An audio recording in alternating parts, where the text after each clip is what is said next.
Hello, guys, gals, non-binary pals, witches, elder gods, and other. Welcome to the Sci-fi Lab. I'm your host, DJ Squared, and with me is my co-host, Harper. And with us is our labsters. Привет, it's Josh. Hello, Zohar here. Right. And since we're recording this on the day before Halloween, we decided to collaboratively write a scary story for you all.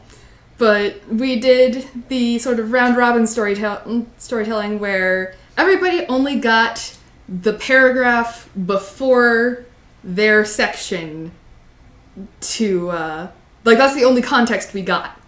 Keeping the mystery alive. So, we're gonna read this now, and the results should be interesting. So, this is also the first time all of us are hearing the entire story. Yeah, so this is gonna be fun. Alright, so Zohar's starting us off. The soft thud of my socked feet as they shuffle through the hall is the only sound in the house. It's a little past 3 a.m., but I couldn't sleep. I kept thinking about what happened just a few days ago, and the thought of it kept my heart racing and stomach churning. I didn't have a plan after I slipped out from under my comforter. I just knew that I had to do something to distract myself. I wandered into the living room and carefully lowered myself into the recliner. I caught my reflection on the dark screen of an old cathode ray TV and quickly snapped my head to the side. Distracting myself wouldn't work if I was constantly reminded every time I saw my reflection. A coldness washed over me. Unsettled and alone, I started to lose my sense of reality. My arms started glitching right before my eyes, each molecule of my body shifting red and blue. And without second thought, I ran to my bag. I forced myself to pack some basic necessities, spending an extra few minutes in the house despite my every instinct screaming at me to flee, to charge mindlessly away from the wrongness grating beneath my skin. I knew I had to stay focused, but my own heartbeat was deafening, and from the edges of my peripheral vision, a dull static was creeping over my sight. I clung desperately to every individual task in turn. Key, wallet, phone, into the bag. To the kitchen, grab something, anything, something fast. A bag of chips, an energy bar, and a juice box. Pocket knife, pepper spray, though I knew they likely wouldn't do me any good. As I scrambled, snatching up whatever small objects I deemed necessary, my eyes stayed firmly fixed straight ahead, pointedly avoiding any even slightly reflective surface. I knew that ignoring the ink-black shape that would certainly be there, just over and behind my shoulder, would not protect me in the slightest, but I also knew that seeing it again would shatter the last facade of competence in motion. Once the bag was packed, I resisted hesitation, striding straight to the back door and stepping through immediately. As I reached into my pocket for the keys, my fingers closed around a familiar surface, frigid and hard as stone, lifeless and yet somehow seeming to pulse against the skin. I knew I left it, and the feeling like the grinding of fingernails on a chalkboard beneath the skin of my arms and back hadn't faded, but I was hardly about to go back inside. I ignored the intrusion into my personal space and removed the key, quickly locking the door and turning to the nighttime landscape, lit by the harsh blue light of the shimmering moon. The landscape was as it always had been, seemingly lifeless. I shivered as I set out into the familiar, empty but not emptiness, reminding myself that I was used to this. I was. Of course I was. I had been living here my entire life. I didn't realize that I had slowed down until I stopped and felt that chill creep up on me once more. I didn't turn around, didn't look back at the house, because that way, there was nothing for me that way. Nothing that I wanted anyway. I shook myself, supplies rattling in my back, like a mummy trying to shake off its bandages, continuing to sound and echoing more than it should. The sound chased me as I picked up, my pace reverberating in the ground, and making rippling waves that grew louder and threatened to drown me in their shadows. I knew that thing from before was still there, loping and playing, dancing in the chaos of the starless night, howling its fathomless, unending laughter as I tried to escape. There, in front of me, was the beginning of life, the woods that I had known only from a distance, the place I was told never to go. I hit the tree line, everything stopped. In the darkness of the forest, everything had fallen completely quiet. No insects, No birds. Nothing. The stillness was unnerving, but I couldn't stop. I had to keep moving. I had to get away. I had hiked through these trees 1,000 times, but now they seemed strange and unfamiliar, like some new alien world. I knew where to go, though. If I could just make it back to the central city, I'd be okay. They'd know what to do. Despite the increasing sensation of being lost, I knew sooner or later in this direction I should stumble upon the mountain road. Noise pollution usually made for a helpful guide, but for some reason, I couldn't hear anything, even as I knew I must be approaching the road. Suddenly, I can see the sky through the trees, an opening. I run for the clearing and emerge on the road, only to find the cars driving on it had stopped, with the passengers completely still, as though the whole area had been frozen in time. I turned to take the road back to civilization when I came face to face with it. On the other side of the road, no more than 30 feet away from me, there was the creature, staring me in the eye. Cold moonlight illuminated the grotesquerie, casting its enormous shadow toward me as a warning to the thing's close proximity. I was momentarily petrified by its piercing, blood-red eyes, but I felt primal fear well back up in my stomach, and I turned to run before my knees could give out in terror. If it began chasing me, then I wouldn't have known. My exhausted panting and the frantic pumping of my heart filled my ears with pounding throbs. I rolled over the hood of the car in front of me, the heat of the still-running engine mixing with the burning in my exasperated lungs. I briefly caught the driver's visage as I passed. Her expression was unchanging, the creature's strange influence having stopped her and everyone else on the road. As I crashed onto the asphalt, I sprawled my body onto the ground and crawled under the car. I closed my eyes and tried as hard as I could to calm my breathing. At the same time, I could hear the monster's dread breath above the din of the exhaust, and I watched and listened as it lumbered around the car to where I should be. Spooky. I like it. Yeah. Yeah, I'm kind of. That was more coherent than I That was a lot more coherent than I was expecting. The only thing that I kind of wish we had been able to see more about whatever's going on with the narrator themselves. I didn't know about that. It's unfortunate that thread ended. I mean, like, maybe the monster at the end was also them. So that's entirely possible. Oh, yeah. The monster at the end and the monster at the beginning, they're the very same guy. They're just. There's clearly a lot going on here. There's a lot going on here. I know when I was writing my part, I was going more for atmospherics, I guess. Mm. Yeah, from your section, I was much more under the impression that there was some kind of hyena jester type monster hunting this person, and I was like, okay, sure. Yeah. Yeah, I didn't actually get much of like what we were running from Zohar's part, so I was like, I got 0 things to go on here. I tried to keep it purposefully vague while not quite dropping any of the threads that I thought were in the piece that Harper sent me. Oh, just so you know, we all read the part that was sent to us. Like, Except me. Yeah. Except for Harper. I had no idea where this was going to go. Yeah, Harper read the very last part. Close the circle for us. Close the circle, yeah.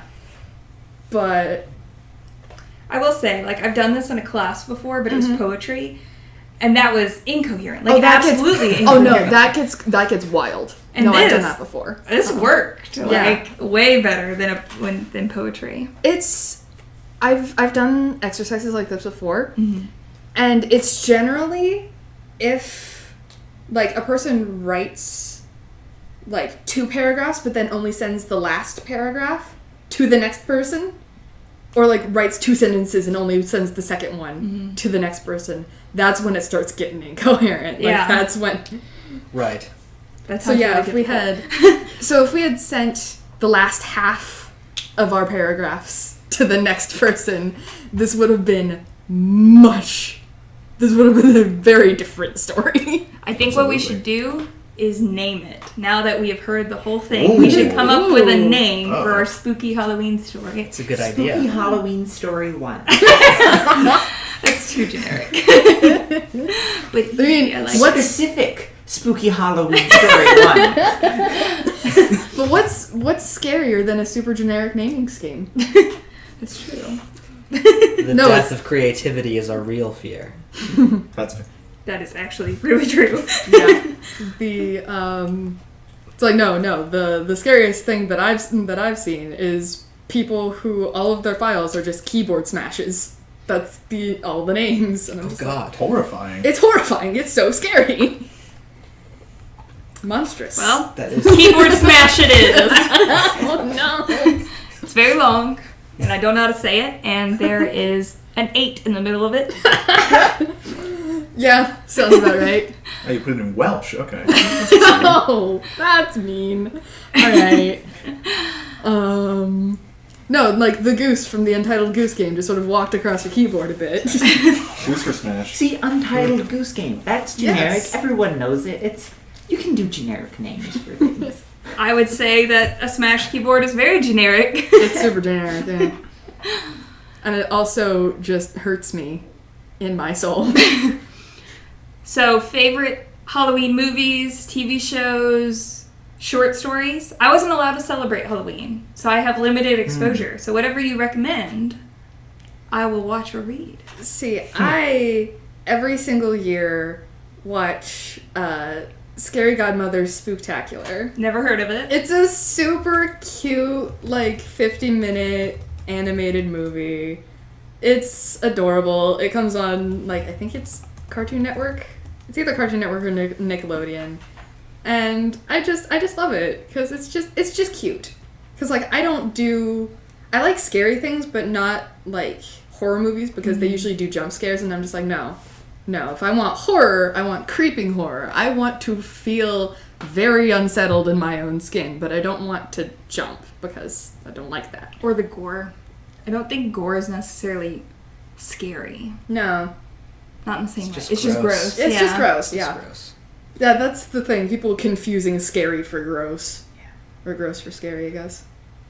I recommend Cartoon Network's miniseries Over the Garden Wall. Yes, Over the Garden Wall. Over the Garden Wall is just a good thing. Yeah, right? I mean, you should see Yeah. it regardless, but Yeah. this is the perfect time of It's- year to watch it. It's like 100 minutes of And then, yeah. like 100. Yeah, It's like 10-minute episodes. yeah.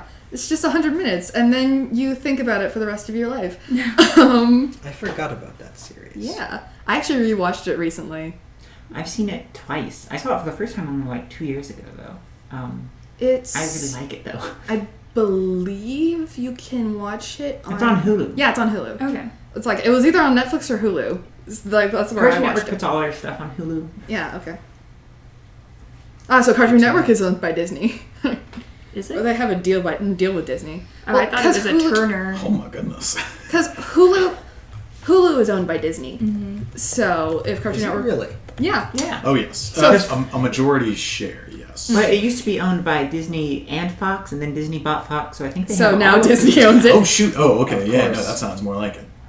I was like, yeah, that's the true horror of the season. Is Yeah, I can't wait for my Disney's Aliens on Blu-ray. Hell yeah.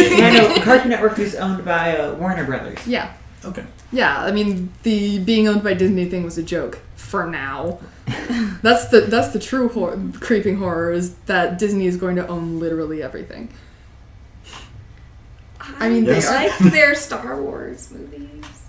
Oh, you've never seen Star Wars. No. I like the No. sequels too. Yeah. I like them I'm very conflicted much. over the Yeah, sequels. yeah, I'm not a fan of The Last Jedi.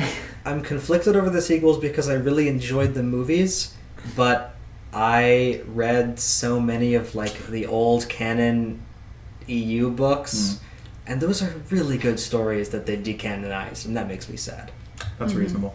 I'm frustrated because it feels like they want to play with the idea of more morally ambiguous characters, but they don't really go for But it. they're also Disney. And it frustrates me because the whole Last Jedi, they're like, oh, no more Sith, no more Jedi, but then Rey and Kylo end up the very definitions of what Sith and Jedi are. I think they should do more ambiguity. I think it would be better if they did that. They were playing with cool ideas and didn't go far enough. Yeah. I think the anthology stuff is great though. Yeah.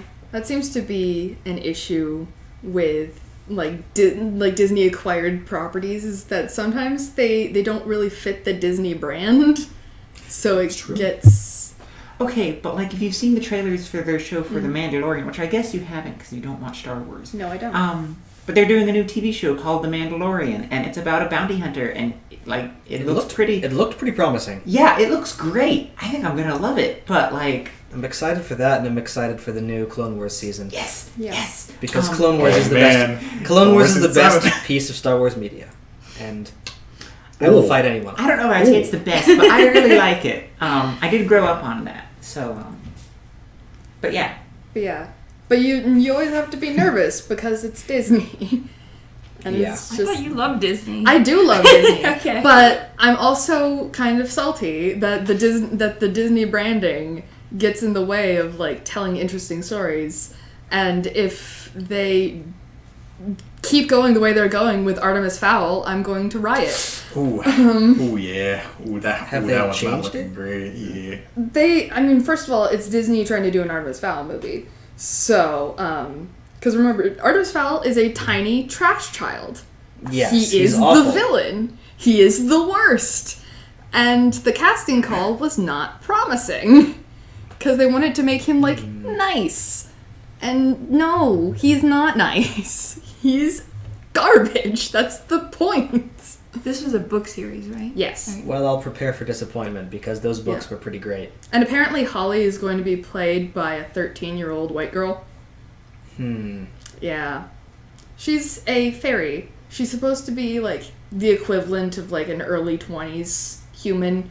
Yes, she's short, but also, she's not white, so. Yeah, it's like when they made those Earthsea movies, and they were like, "Yeah, main character is Iceman from X-Men." And it's like he's described as being like bronze skinned in the books, but yeah, Sure. That's fine. Yeah. But no, like, apparently the casting call for Artemis Fowl is like, yeah, we just want, like, a nice kid, and I'm just like, no! He is a garbage child. He's 12 years old, and he, like, basically could run a crime syndicate. And he sort of does. He definitely does. Yeah. He also kidnaps fairies for money. He also, like, is willing to hurt lots Like, of people to oh, get no. the very specific things he wants. This What's kid the is... point of the story, if I'm curious? Like, is there someone, like, trying to so- stop him, or is it just, like, a narration The of very- this kid being awful? The very first book is, I believe the entire plot is that Artemis's, I think his dad gets, like, kidnapped or something? Held for ransom? Something like that. Yeah. That doesn't come back up until much later in the series. Yeah. And so to get the money to pay off, like, whoever had kidnapped his dad, he plans to kidnap a fairy and get paid by the fairies to get her back. So he's holding a fairy for ransom so he can get, money that's untraceable to get his own dad back. And it does not go as well as he thought it would. He slowly gains a conscience over the course of, like, 6 to 8 books. Yeah. Oh, wow. But I wouldn't say he actually starts caring about doing good things until book 4 at least. Oh, no, he's definitely a villain until like book 4. So what's appealing about the book series, then? It's entertaining as hell. It's so fun because he's just so bad. He's just this 12-year-old with so many resources being a very intelligent but very weak little shit. Also, there are just a lot of great characters. Oh, yeah, And the no. premise is just interesting. All of the side characters are great. Just young child kidnaps fairies for money. Like, The entire, like, basic premise is that there's, like, a whole civilization of fairies with advanced technology that live underground and are undiscovered because of their advanced technology. mhm. But, like, little bits of things that have been known about them have crept out. Like, Leprechaun actually stands for LEP Recon, and it's like a military reconnaissance military unit. organization. So yeah, when he That's goes to interesting. kidnap a leprechaun, he ends up getting, a Navy SEAL. Holly is pretty much a Navy SEAL. Yeah. So Yeah, those things. Yeah, we're talking about like when we say fairies, we mean the fae. We're talking about like okay. Holly's, a fairy. They've got pixies. There's like, is Munch a dwarf or a gnome? I think he's a gnome. I don't remember. It's been a long time. Yeah, his entire thing is that he eats dirt to make he makes tunnels by eating the dirt, and okay. it just keeps going. He's very useful when you're trying to escape from somewhere. Till he gets full. There's a way around that. that is explained in the book. Also, he can chew through concrete. That sounds painful. And I think he can chew through basically anything. Yeah, It's good. pretty much. Yeah, it's a wild ride. Over how many books? I think Did there they are make 7 or 8 of them? technically 8. I got to number 6 before I couldn't do it anymore. No, I tried I think I tried number 7, Atlantis Complex, but I'm really not fond of Artemis's split personality. Yeah, I think that one was also when I stopped. Yeah. But also I was going back to it later. Yeah. So. Because Artemis gets a split personality named Orion, and Orion is a wuss and also not interesting. I feel like they missed an opportunity to name it Apollo because, Artemis and Apollo were twins. Yeah, but... That's a good point. Ha! No. It's like, you got a point, but also... Especially since with Orion, they're still dipping in with Greek mythology. I think that one's more of a, constellation. It is, but it's a constellation from a Greek myth. Yeah. He was a hunter. But I'm pretty sure, the actual constellation itself has some bearing on it. Well, Orion's a hunter, Artemis is a hunter. Maybe that's what they're going for. But then again, I wouldn't. I'm not going to claim to know, but now that we put those two together, I'm kind of seeing it. It's fine. I'm kind of seeing it. That would make sense. There's, some sense there. Mm-hmm. Anyway, we kind of got way off. We got way off base, alright. Halloween recommendations. That's a usual thing, yeah. That's par for the course.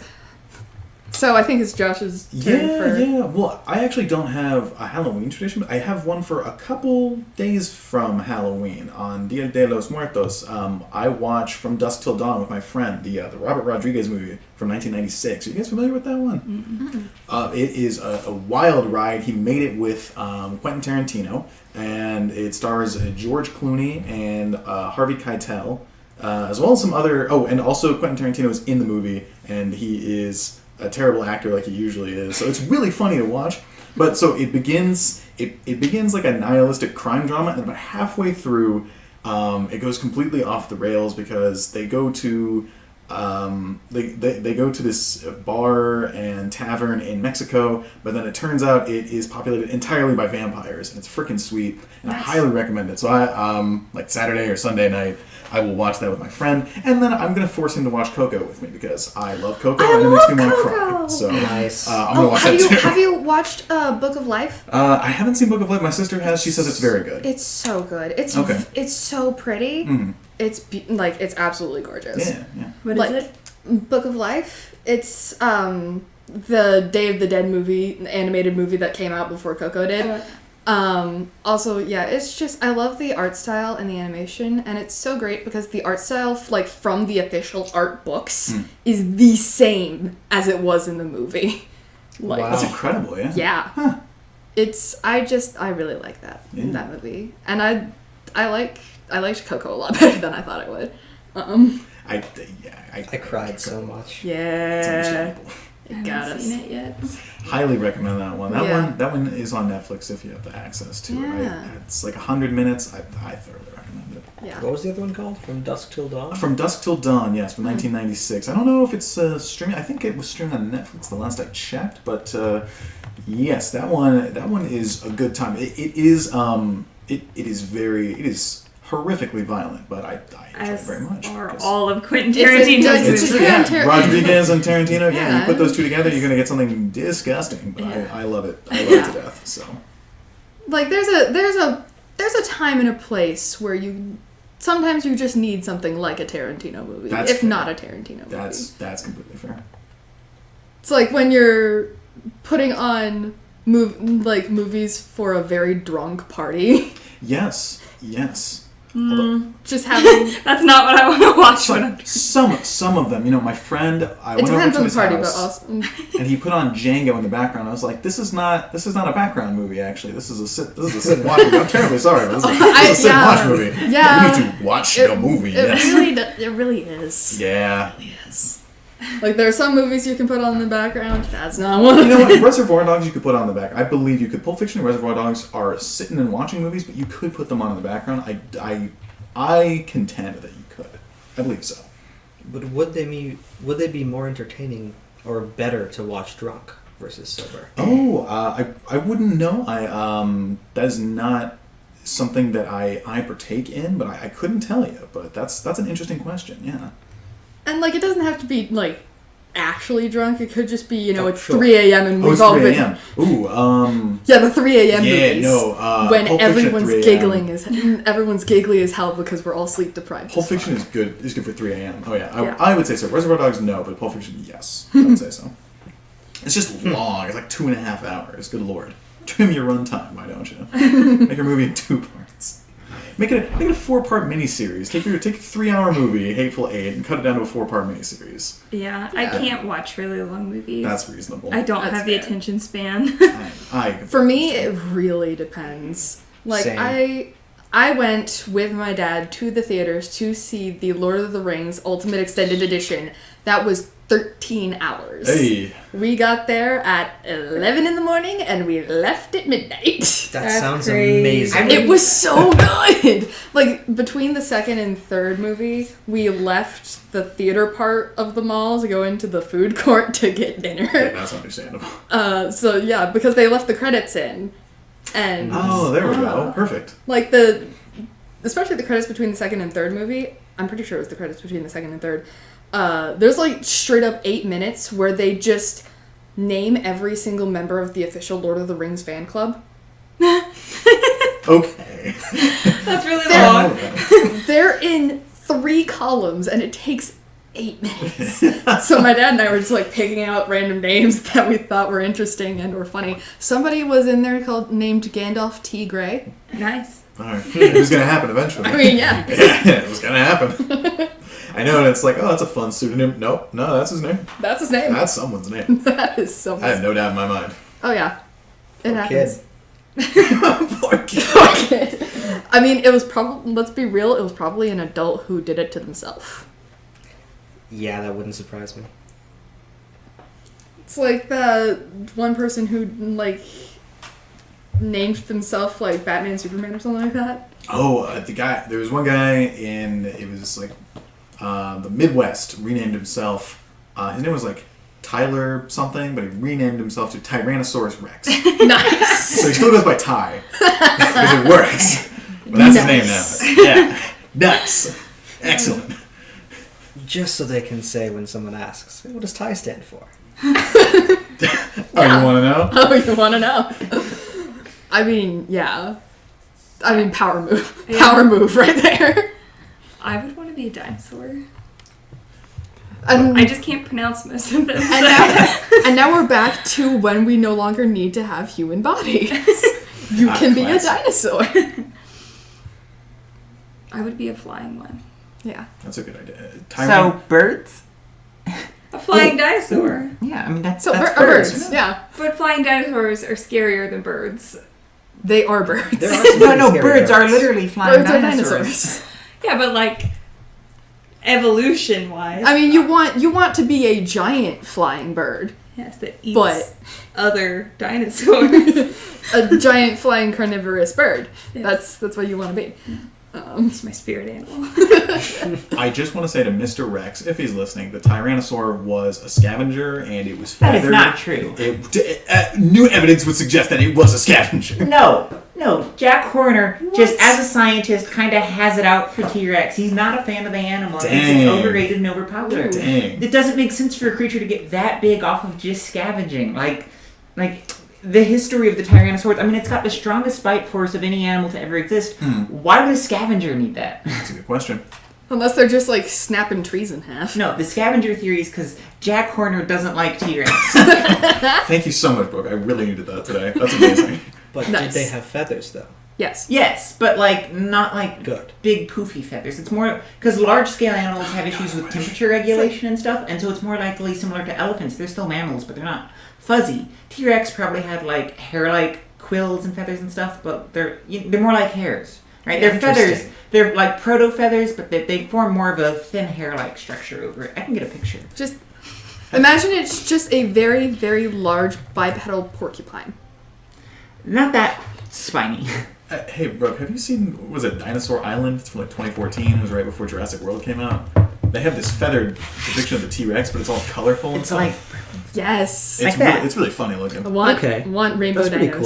It looks can like a dig that. giant rainbow because chicken. Yes. like we have skin impressions. It wasn't super feathery, but it probably had some because all its common ancestors had them. Yeah, we like plumage around here. Yeah. Nice. But no, that's actually a good point. Of dinosaurs are very often portrayed nowhere near as colorfully as they probably really were. Because like if you look today, birds are super vibrant and like birds and I'm reptiles. infinitely upset with Jurassic Park because half the dinosaurs are just brown.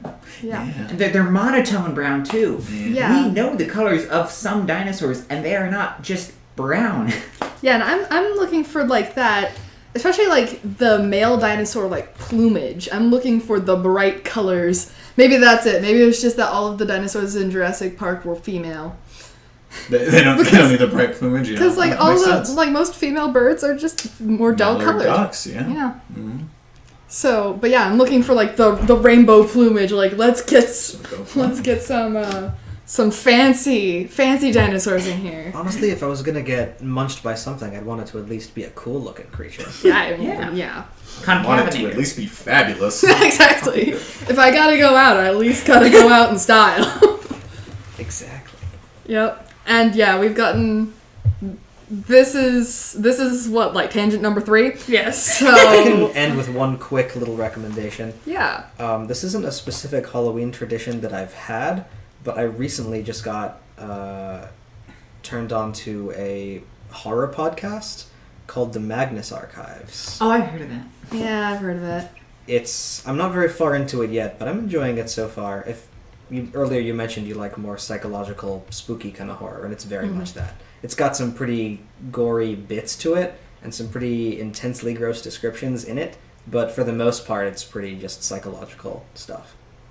But yeah, like there's only so much actual gore you can have when it's a podcast. Right. Exactly. Although you can have some pretty gross sounds. I was about to say, yeah, you could get like a melon and just start punching on it. Yeah. You get something nice out of that. Don't worry Anyway, about that's it. my quick recommendation. I've been enjoying it so far. Nice. All right, and with that, I'm DJ. I'm Harper. I'm Brooke. Hey, I'm Josh. And I'm Zohar. And this has been the Sci-Fi Lab. Thanks for listening.